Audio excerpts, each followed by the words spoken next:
আমি বলতেছি যে মানে সব কিছু জানা যাবে। আমি শুরুতেই বলেছি ব্রিফিংয়ে যে এটা একটা আলোচিত ঘটনা ছিল। উনি একজন রাজনৈতিক দলের নেতা ছিলেন, তাকে হত্যা করেছে। প্রাথমিক অবস্থায় কিন্তু আমরা এই হত্যাকারীদের শনাক্ত করা এবং হত্যা কাজে ব্যবহৃত ধরনের যে মোটরসাইকেল হচ্ছে, এখনও আমরা অস্ত্রগুলি উদ্ধার করতে পারিনি। এই জন্য আমরা এটা তদন্ত করতেছি। কেবল আসামিদেরকে ধরেছি, আসামিদেরকে জিজ্ঞাসাবাদ করেছি, তারা প্রাথমিকভাবে স্বীকার করেছে যে তারা এই ঘটনাগুলো ঘটাইছে। আপনারা জানেন যে এটা আমরা নিয়ে তারপরে পরবর্তীতে সময়ে আপনাদের সঙ্গে বসলাম।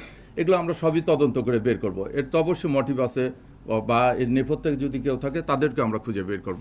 এটা তো ইনিশিয়াল স্টেজে আসামি শনাক্ত এবং তারপরে যে আসামি গ্রেপ্তার, এই তো একটু স্পেস দরকার, একটু সময় দরকার। সেই সময়টা তো আপনারা দেবেন। আমরা তো এটা অবশ্যই বের করব। কারা? এই যে না, এদের ওরকম রাজনৈতিক রাজনৈতিক ব্যাকগ্রাউন্ড পাওয়া যায় না। তবে তারা প্রাথমিকভাবে যেটা বলছে যে ওই যেটা বললাম যে এখানে কিন্তু আপন দুই ভাই অ্যারেস্ট হয়ে আছে এবং আরেকজন ভাই এই হত্যাকাণ্ডের সঙ্গে সরাসরি জড়িত ছিল বলে আমরা মানে শনাক্ত করেছি। তা কাজে এটা মনে হচ্ছে যে তারা ওখানে ব্যবসায়িক থেকে আছে। এর নেপথ্যেও কিছু আছে কিনা এটা আমরা দেখলাম। আমরা তো কেবল আসামি নিয়ে আসলাম। আমরা সবগুলো জিনিসই খোঁতায় দেখতে হবে, ব্যবসা কেন্দ্রিক দেখতে হবে।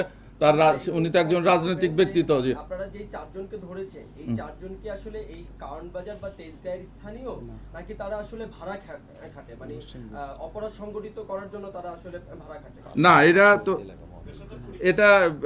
এরা দুইজন ইয়েতেও ছিল, কারণ বাজার ছিল, এবং এরা মহাখালী এলাকায় থাকে। আমাদের বাসা কিন্তু মহাখালী এলাকায়, এবং কারণ বাজার কেন্দ্রিক ব্যবসা প্রতিষ্ঠান বা ব্যবসায়ীর সঙ্গে বা এখানে রাজনৈতিক কর্মীদের সঙ্গে ওনাদের উঠা বসা আছে। প্রাথমিকভাবে আমরা এটা জানতে পারছি। এখনো আমরা ওদেরকে এন্ট্রি করব, সিডিআরে দেবো, দিয়ে সিডিএমএসে দেওয়ার পরে এগুলো আমরা জানতে পারবো। আমি তো বললাম যে আমরা আসলে সারাদিন এই অপারেশন করে গুছায় নিয়ে আসে যেটুকু পেয়েছি সেটুকু আপনাদের জন্য দিলাম। আমরা প্রাথমিকভাবে নিশ্চিত হয়েছি কারা করেছে, এবং যে আসামিগুলোকে ধরেছি তারা প্রাথমিকভাবে স্বীকার করেছে। এখন তো তদন্তে আমরা আরও ডিপে যাব। এর সঙ্গে নেপথ্যে কারা, যদি কেউ জড়িত থাকে, অন্য কোনো দ্বন্দ্ব আছে কিনা, সেগুলো আমরা খতিয়ে দেখব।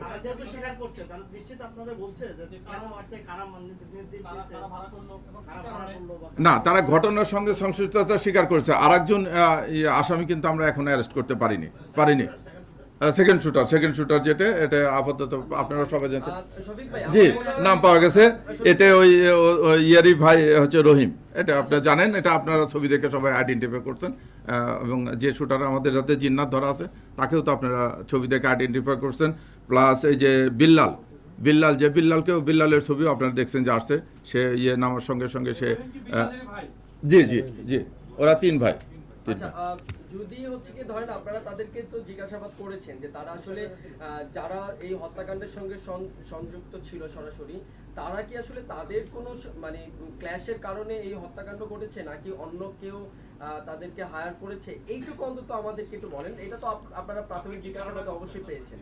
যদি এটা আসলে না বলেন তাহলে আমরা আসলে অনেকগুলো জিনিসই এখন দিচ্ছি তদন্তের স্বার্থে। এই পোর্শনটা আমরা একটু করতে যাচ্ছি। আমরা তো খুবই ইনিশিয়াল স্টেজ আছে। তদন্তের স্বার্থে করলে হবে কি যে আপনারা দেখেন যেটা হয়েছে, মানে আমি আপনাদের সঙ্গে খোলাখুলি বলি যে একটা ঘটনা ঘটলে আপনারাও আসেন, আমরাও আসি। এই যে ছবি যখন ভাইরাল হয়ে যায়, তখন কিন্তু তারা হাইড আউটে যাওয়ার জন্য, এবং তারা এই যে মোবাইল সমস্ত ডিভাইস ত্যাগ করে দিয়ে তারা একটা হাইড আউটে চলে যায়। তো সব কিছুর পজিটিভ এবং নেগেটিভ, ওই জন্য ওই পোর্শনটা একটু আমাদেরকে সময় দেন। আমরা তো অবশ্যই ওপেন করব, এবং আমরা এই মামলা আমরা খুবই আশাবাদী যে মামলা দ্রুততম সময়ের ভিতরে আমরা তাদের সবাইকে গ্রেপ্তার করে আইন আওতায় নিয়ে চার্জশিট দেবো। তখন তো সব ঘটনা ওপেন হবে। এবং বলেন।